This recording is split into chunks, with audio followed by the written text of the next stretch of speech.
Hello friends, welcome to the second video of organizational change. In previous video of organizational change, we discussed about what changes, what are the different types of change and what are the levels of change. In today's video, we will be discussing about resistance to change. So what is actually change? In previous video, we have discussed change is basically a variation. Variation in existing patterns, systems, customs and methods. As the change is inevitable part of any organization, because we all exist, organization exists in dynamic environment, so the resistance is also inevitable part of any organizational change. It is basically a human nature. Whenever change is there, they will resist. They cannot accept the things because they want to keep their methods and customs constant. Whenever we make them to change their patterns, we make them to change their systems, they will resist. So why resistance, or what are the different types of resistance? It is a very common issue which every organization, whenever they impose change, whenever they try to implement change in organization, they face this resistance, and it is a three-dimensional thing. There are three components of change, three dimensions. One is affective component, cognitive component and behavioral component. Organizational behavior generally deals with all these three components. Affective, how a person feels about whatever the things are. Like we are talking about change, so how the person feels about the change, whether they are liking it or not liking it, they are happy with it or not. Cognitive is the second part or second dimension of that change, and it is what employees, what people think about the change, how whether it will be beneficial or not. And behavioral part is how they act or what they do in the face of change. Behavioral response is the main response that we can visualize or that we see. That can be in the form of active way or passive way. So next, when we talk about type of resistance, there can be three types of resistance that can be posed from the side of employee. One is logical resistance. Logical resistance arises when people take time to change or adapt. When they need time to accept or adopt or adjust themselves according to change, they have some logical reasons to resist. Like long back when computer was introduced in banking or in accounting sector, they were used to do all the things manually. All the things were noted down by pen and pencil in registers, in ledgers. So it took time for them to accept or adapt to the computers than manual work. So it takes time. Logical resistance, when time is required or time is needed by the people to adapt or adjust change. Psychological resistance is basically mental and psychological factor like fear or less tolerance, or the person or the employee may dislike management. All this is in mind. The resistance may be because of fear to unknown, maybe job insecurity type of things. The another level of change or another type of resistance, third type is sociological. Society, when society or groups, they come into force or they come into scene, this type of resistance is related to the common values and customs of group. Individual maybe agree to or may be ready to accept the change, but they are not willing or they are not in position to accept that change because of the peer pressure or group in which the group they are part of, they resist that change, and that is why they have to resist that change. Next, when we talk about levels of resistance, the organization is when we study organization behavior, we always study it in at three level. Individual, which is basic unit. Individual make group, and group together they make organization. Same is the case with levels of resistance: individual level resistance, group level resistance, and organizational level resistance. These are the three levels of resistance which management may face when they are willing to make changes in organization at any level. Individual level resistance are basically because of these factors like habit, economic factor, job security, fear of unknown, and selective information processing. So habit is because everyone tries to remain, or they do not try to willing to change their patterns, customs, a norm in which they were working. They try to remain in their comfort zone, and basically it is that coming out of comfort zone, presence of familiar action and event is more important for employee than the learning new things. Habits die hard because people have built in a tendency to return to their original behavior, and this particular tendency, they make them resist to this particular change. Next is economic factor. Sometimes this fear may creep in that we will lose our job, or our salary will be reduced. All these type of thing which make them resist to the change. Fear of loss or fear job security. When change is impeding, employee may fear losing their jobs, and fear becomes acute when the advanced technology is introduced. They may feel fear of losing their job because they may feel that we will not able to grab or grasp that new advanced technology, um, and because of that thing only they resist that change. They fear that they may lose their job. Fear of unknown, what will happen next, they are not aware about that, and it is again a human tendency. Whenever the things are not known to them, they feel fear of that and they resist. um, Even at the time when we go to a new organization, or when new responsibilities are given to any employee, any person, then they feel fear because the things which will be coming up are unknown to them. And the last is selective information processing. This processing is done, the whatever the information is provided, only selective information is processed, and that influence individual and managers perception of given situation, make them interpret the situation in the way that benefits themselves only.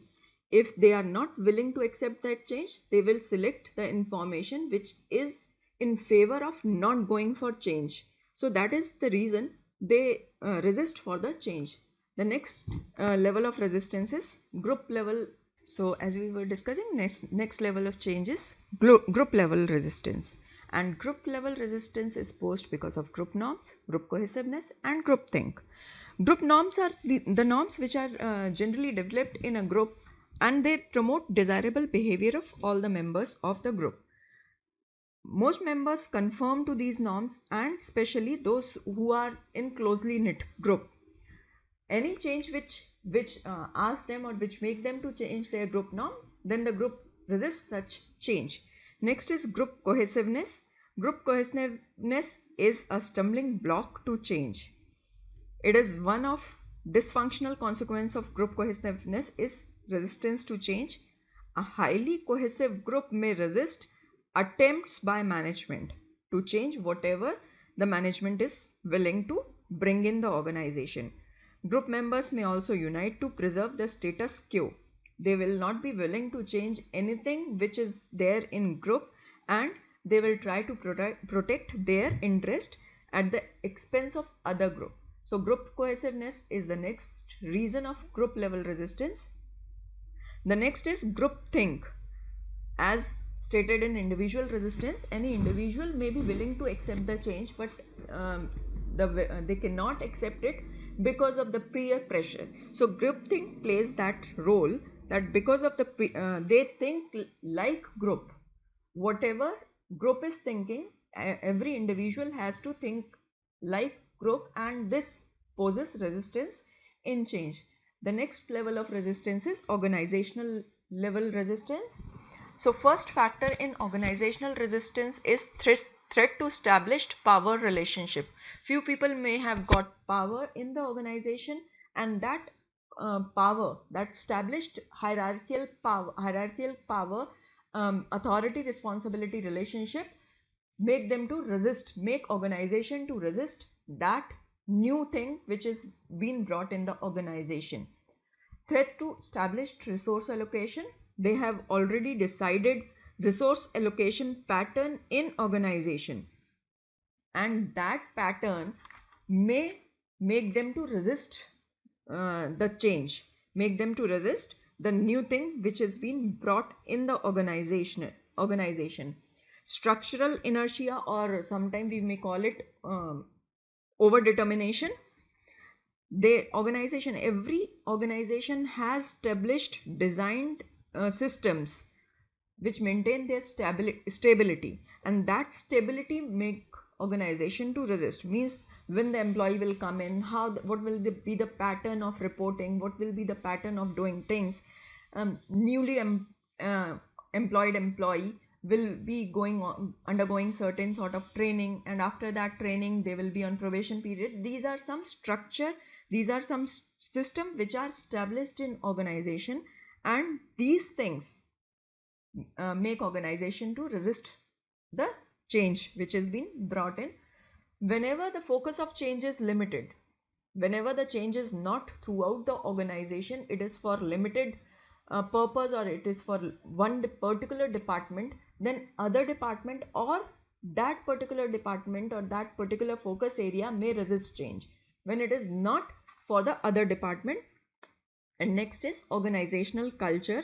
The values and the norms of organization culture are another source of resistance to change, like role relationship, series of stable expectation from the people or among people. If organization change disrupt all these things, they take for granted values and force people to change, they will resist that particular change.